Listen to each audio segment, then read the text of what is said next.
Congratulations, you finally did it. You hit the giant delete button on the global banking system.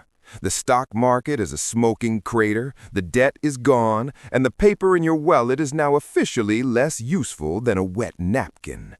Everyone thought it was the apocalypse, but it wasn't. It was just the transition. Welcome to the New World Order. Welcome to a resource-based economy. Admit it, you thought you'd be sipping synthetic martinis on a beach while robots did your laundry. Wrong. This isn't a vacation, it's a meritocracy.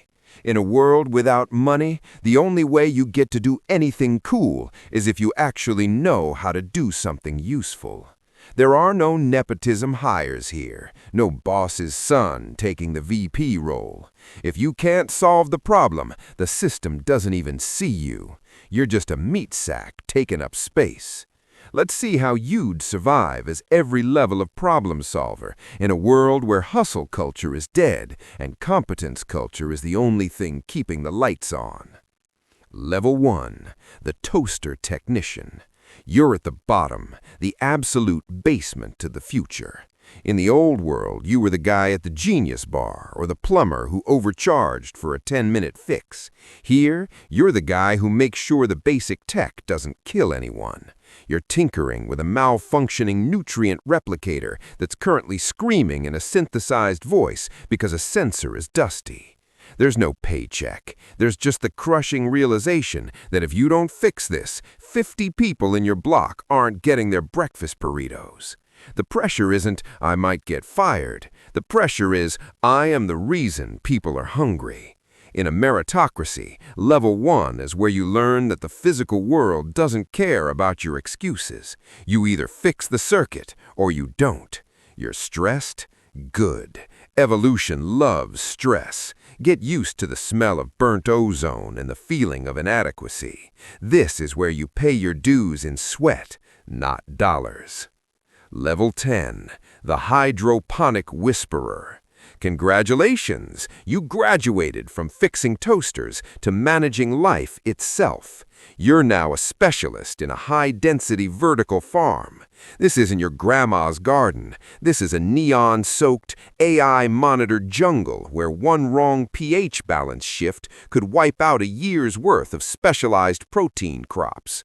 You're not farming. You're conducting an orchestra of minerals, light frequencies, and automated drones. When a blight shows up, some weird climate-shifted fungus that doesn't care about your positive vibes, you don't call a supplier for pesticides. Those were banned 40 years ago.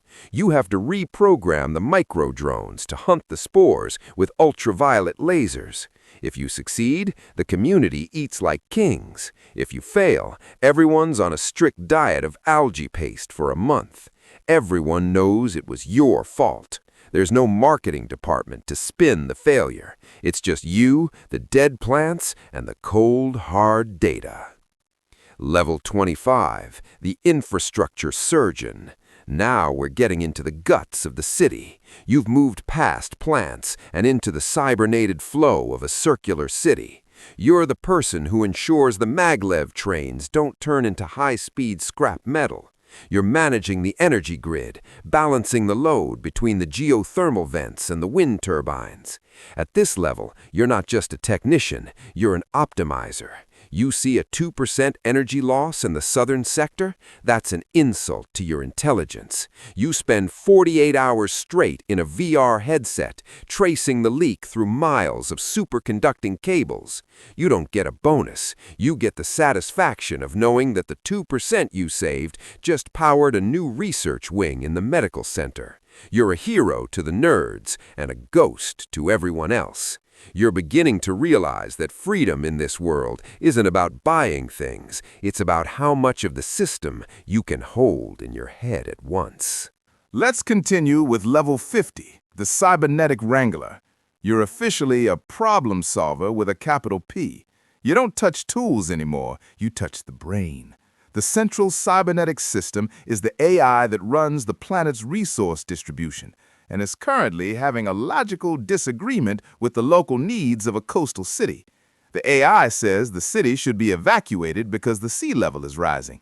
The people say they want to build a seawall. In the old world, this would be a 10-year political debate fueled by lobbyists and bribes. Here, it's a math problem. You are the human bridge. You have to dive into the data stream and find a third variable the AI missed, maybe a new carbon-sequestering coral reef that can act as a natural barrier. You're arguing with a machine that calculates 1 billion times faster than you. You have to be more creative, more intuitive, and more stubborn than the code. If you win, you save a culture. If you lose, the bulldozers arrive because the AI doesn't negotiate with sentiment. Level 75, the planetary gardener. You've stopped worrying about cities. You're looking at the big map, reversing the mistakes of the past century. You're terraforming Earth, deciding where to cut a canal to turn a desert into grassland, or how to reintroduce predators to balance a broken ecosystem. Every decision has a butterfly effect that could trigger a hurricane in another hemisphere. You don't have opinions, you have simulations and 300-year projections. You are playing chess against the ghost of human greed on the board the size of the planet. The system trusts you with the climate. Your work is making sure the atmosphere stays breathable. No pressure. Level 90, the architect of the transition. You are the philosopher-engineer. You don't just solve technical problems, you solve human ones. How do you integrate a people who still cling to the idea of property? How do you teach a generation raised on social media clout that their value is now measured by their contribution to the whole? You're designing the educational systems that replace old prisons and schools. You're building the human part of the machine. It's the hardest job because humans are messy and irrational. You have to show them that abundance is better than competition. You are a peacemaker with a degree in systems engineering. Level 100, the global integrator. Welcome to the end of the line. You are no longer an individual. You are a node, connected to the grid via a neural interface because your brain can't handle the data flow otherwise. You see the planet as a single breathing organism. A massive earthquake hits the Pacific. You don't respond, you are the response. In a fraction of a second, you've rerouted global energy, deployed 10,000 rescue drones, and stabilized the grid before the first tremor even stops. You didn't do it because you were nice. You did it because it was the most efficient way to preserve the system's assets, the people. You don't own anything. You don't have a name. You are the invisible god of the machine, with all the responsibility and none of the ego. Does that sound like a nightmare? Or does it sound like the first time in history that being important actually meant something? Compare this to your current life, sitting in traffic, breathing fumes, going to a job producing spreadsheets so you can buy a phone designed to break in 2 years, a slave to a piece of paper that only has value because we all agree to be delusional together. In this new world order, there are no get-rich-quick schemes. There's just the work, the merit, the problem, and you.